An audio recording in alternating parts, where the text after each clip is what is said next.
Hi friends, ഞാനിന്ന് chicken വെച്ചിട്ട് നല്ല അടിപൊളി ടേസ്റ്റിലുള്ള ഒരു ചിക്കൻ പുട്ടിൻ്റെ റെസിപ്പി ആയിട്ടാണ് വന്നിട്ടുള്ളത്. അപ്പോൾ അതെങ്ങനെയാണ് റെഡിയാക്കുന്നതെന്ന് നോക്കാം. ചിക്കൻ പുട്ട് ഉണ്ടാക്കാനായിട്ട് ഞാനിവിടെ 1/2 kg ചിക്കനാണ് എടുത്തിട്ടുള്ളത്. ആദ്യം നമുക്കിതൊന്ന് കുക്കറിലിട്ട് വേവിച്ചെടുക്കണം. ചിക്കൻ ഇപ്പോൾ കുക്കറിലോട്ട് ഇട്ട് കൊടുത്തിട്ടുണ്ട്. ഇതിലേക്ക് ഒരു 1/4 ടീസ്പൂൺ മഞ്ഞൾപ്പൊടി ചേർത്ത് കൊടുക്കാം. 1 ടീസ്പൂൺ മുളക് പൊടി, 1/2 teaspoon Kashmiri chilli powder add ചെയ്ത് കൊടുക്കാം. 1/4 ടീസ്പൂൺ ഗരം മസാലപ്പൊടി, 1 ടീസ്പൂൺ പെപ്പർ പൗഡർ, ആവശ്യത്തിനുള്ള ഉപ്പും കൂടെ ഇപ്പോൾ ചേർത്ത് കൊടുക്കാം. ഇതിലേക്ക് ഒരു 1/2 കപ്പ് വെള്ളവും കൂടെ ഞാൻ ഒഴിച്ചു കൊടുക്കുന്നുണ്ട്. ചിക്കൻ വെന്തിട്ടുള്ള ഈ സ്റ്റോക്കിലാണ് നമ്മൾ പുട്ടുപൊടി നനച്ചെടുക്കുന്നത്. അതുകൊണ്ട് അല്പം വെള്ളം കൂടെ ചേർത്ത് കൊടുത്തിട്ട് ഇനി ഇതെല്ലാം കൂടെ ഒന്ന് മിക്സ് ചെയ്ത് കൊടുക്കാം. ഇനി ചിക്കൻ നന്നായി തന്നെ ഒന്ന് വേവിച്ചെടുക്കണം. ഇനി ചിക്കനിലേക്കുള്ള മസാല ഒന്ന് റെഡിയാക്കി എടുക്കണം. അതിനായിട്ട് ഇപ്പോൾ ഒരു പാൻ വെച്ചിട്ട് 2.5 ടേബിൾ സ്പൂൺ വെളിച്ചെണ്ണ ഒഴിച്ചു കൊടുത്തിട്ടുണ്ട്. അതിലേക്ക് നമുക്ക് ആദ്യം സവാള ഇട്ട് കൊടുക്കാം. 3 സവാള ചോപ്പ് ചെയ്ത് വെച്ചതാണ് ചേർത്ത് കൊടുക്കുന്നത്.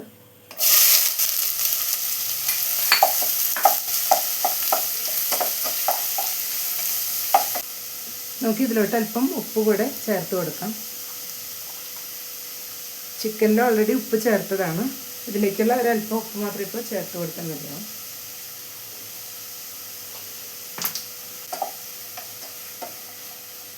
ഇതിലേക്ക് അല്പം വേപ്പില കൂടെ ഇപ്പോൾ ചേർത്ത് കൊടുക്കാം.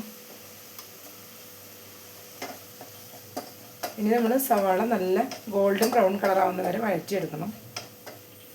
അപ്പോൾ സവാളയെല്ലാം നന്നായി തന്നെ സോട്ട് ചെയ്തെടുത്തിട്ടുണ്ട്. ഇതിലോട്ട് ഇനി നമുക്ക് ഇഞ്ചി വെളുത്തുള്ളിയും കൂടെ ചതച്ച് വെച്ചത് ചേർത്ത് കൊടുക്കണം. 1 ടേബിൾ സ്പൂൺ ഇഞ്ചി വെളുത്തുള്ളി ചതച്ച് വെച്ചത് ചേർത്ത് കൊടുക്കാം. ഇതൊന്ന് റോസ്മെല്ല് മാറി വരുന്ന വരെ ഒന്ന് വഴിച്ചെടുക്കാം. ഇതിലേക്ക് ഒരു നുള്ള് മഞ്ഞൾപ്പൊടി ഇപ്പോൾ ചേർത്ത് കൊടുക്കുകയാണ്. ഇനി ഇതും കൂടെ ഒന്ന് മിക്സ് ചെയ്തെടുക്കാം. ഇനി ഇതിലോട്ട് നമുക്ക് ഒരു തക്കാളി ചേർത്ത് കൊടുക്കണം. തക്കാളി ചെറുതായി ചോപ്പ് ചെയ്ത് വെച്ചിട്ടാണ് ചേർത്ത് കൊടുക്കുന്നത്.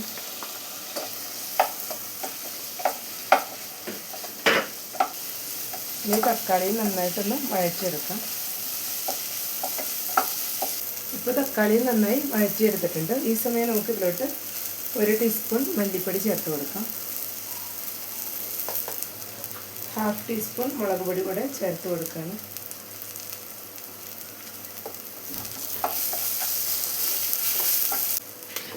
കാൽ ടീസ്പൂൺ പെപ്പർ പൗഡറും കൂടെ ഇപ്പോൾ ആഡ് ചെയ്ത് കൊടുക്കാം. ഇതെല്ലാം കൂടെ നന്നായി മിക്സ് ചെയ്തെടുക്കണം.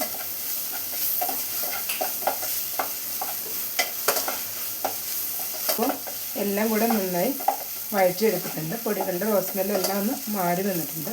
ഈ സമയം നമുക്ക് ഇതിലോട്ട് ചിക്കൻ ഇട്ട് കൊടുക്കാം. ചിക്കൻ ഇപ്പോൾ വെന്തതിന് ശേഷം ഞാൻ കൈ വെച്ചിട്ട് തന്നെ നന്നായിട്ട് പിച്ചി എടുത്തതാണ്. ഇത് ഇനി നമുക്കൊന്ന് ജസ്റ്റ് ഒന്ന് ഡ്രൈ ആക്കി എടുക്കാം.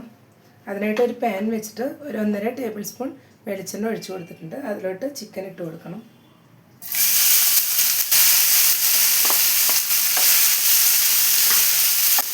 ഹൈ ഫ്ലെയിമിൽ വെച്ചിട്ട് ഇളക്കി കൊടുത്തിട്ടൊന്ന് മൊരിയിച്ചെടുക്കാം. ഇതിപ്പോൾ മൊരിയിക്കാതെ വേണമെങ്കിൽ നമുക്ക് ചേർത്ത് കൊടുക്കാം. പക്ഷേ ഇങ്ങനെ മൊരിയിച്ചെടുക്കുമ്പോൾ നല്ലൊരു ടേസ്റ്റാണ്. ഇപ്പോൾ ചിക്കൻ ഇവിടെ മൊരിഞ്ഞ് വന്നിട്ടുണ്ട്. ഇനി നമുക്ക് ഫ്ലെയിം ഓഫ് ചെയ്ത് കൊടുക്കാം.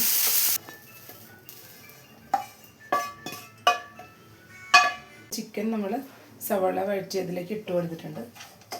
ഇനി എല്ലാം കൂടെ നന്നായി ഒന്ന് മിക്സ് ചെയ്തെടുക്കാം. നമുക്ക് ഈ സമയം ചിക്കൻ വേവിച്ച് വെച്ച് സ്റ്റോക്ക് വേണമെങ്കിലും ഒഴിച്ചു കൊടുക്കാം. അപ്പം ഞാനിത് ഡ്രൈ റോസ്റ്റ് ആയിട്ടാണ് ഉണ്ടാക്കുന്നത്, അതുകൊണ്ട് ഇപ്പോൾ ഒഴിച്ചു കൊടുക്കുന്നില്ല. ഈ സമയം ഉപ്പ് നോക്കിയിട്ട് വേണമെങ്കിൽ നമുക്കിപ്പോൾ ഇട്ട് കൊടുക്കാം. ചിക്കനിൽ മസാല എല്ലാം നന്നായി പിടിച്ചു വന്നിട്ടുണ്ട്. ഇനി നമുക്ക് ഫ്ലെയിം ഒന്ന് ഓഫ് ചെയ്യാം. ഇനി നമുക്ക് പുട്ടിനുള്ള പൊടിയൊന്ന് നനച്ചെടുക്കണം. അതിനായിട്ട് ഞാൻ 2 ഗ്ലാസ് പുട്ടുപൊടിയാണ് എടുത്തിട്ടുള്ളത്.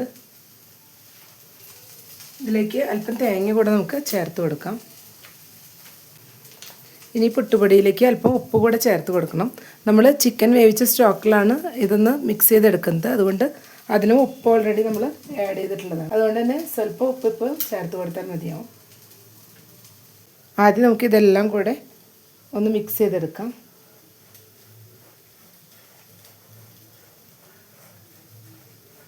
ഇനി ഇതിലേക്ക് നമുക്ക് ചിക്കൻ സ്റ്റോക്ക് ഒഴിച്ചു കൊടുക്കണം.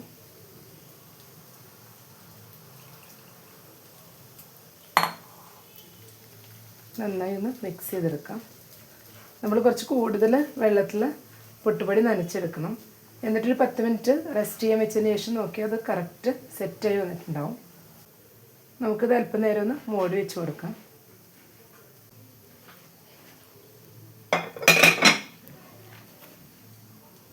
ഇപ്പോൾ ഒരു 10 മിനിറ്റ് ആയിട്ടുണ്ട്. ഇനി നമുക്ക് മൂടിയും തുറന്ന് നോക്കാം. ഇപ്പോൾ പുട്ടുപൊടി ഇവിടെ സെറ്റായി വന്നിട്ടുണ്ട്. ഈ സമയം വെള്ളം കുറവ് തോന്നുകയാണെങ്കിൽ നമുക്ക് അല്പം കൂടെ വെള്ളം ഇപ്പോൾ ഒന്ന് തെളിച്ച് കൊടുത്താൽ മതിയാവും. നമുക്കിനി പുട്ടുകുറ്റി എടുത്തിട്ട് അതിലോട്ട് ആദ്യം തേങ്ങ ചേർത്ത് കൊടുക്കണം. ഇനി ചിക്കൻ ചേർത്ത് കൊടുക്കാം. ഇനി പുട്ടുപൊടി ആഡ് ചെയ്ത് കൊടുക്കണം.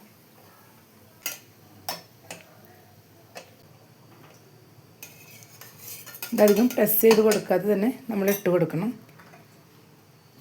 ഇനി ഇതിലോട്ട് അല്പം കൂടെ തേങ്ങ ചേർത്ത് കൊടുക്കാം.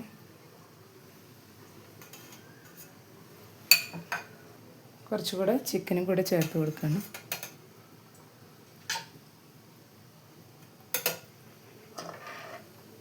ഇനി അല്പം കൂടെ പുട്ടുപൊടി ആഡ് ചെയ്ത് കൊടുക്കാം.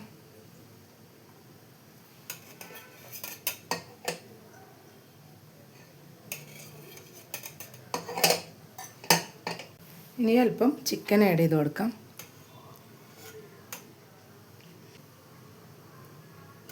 കുറച്ച് തേങ്ങ കൂടെ ആഡ് ചെയ്ത് കൊടുത്തിട്ട് നമുക്കിതൊന്ന് സ്റ്റീം ചെയ്തെടുക്കണം.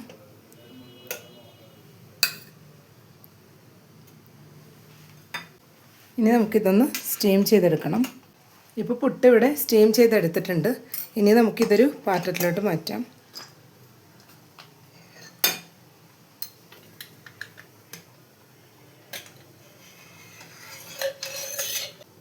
ഇപ്പോൾ ചിക്കൻ പുട്ട് റെഡി ആയിട്ട് ഒരു പ്ലേറ്റിലോട്ട് മാറ്റിയിട്ടുണ്ട്. അപ്പോൾ എല്ലാവരും ഈ രീതിയിലൊന്ന് ട്രൈ ചെയ്ത് നോക്കണം. നല്ല സൂപ്പർ ടേസ്റ്റിയാണ് കഴിക്കാനായിട്ട്. എല്ലാവരും ട്രൈ ചെയ്ത് ഇഷ്ടപ്പെട്ടെങ്കിൽ ലൈക്ക് ചെയ്യാനും ഷെയർ ചെയ്യാനും സബ്സ്ക്രൈബ് ചെയ്യാനും മറക്കരുത്. Thank you.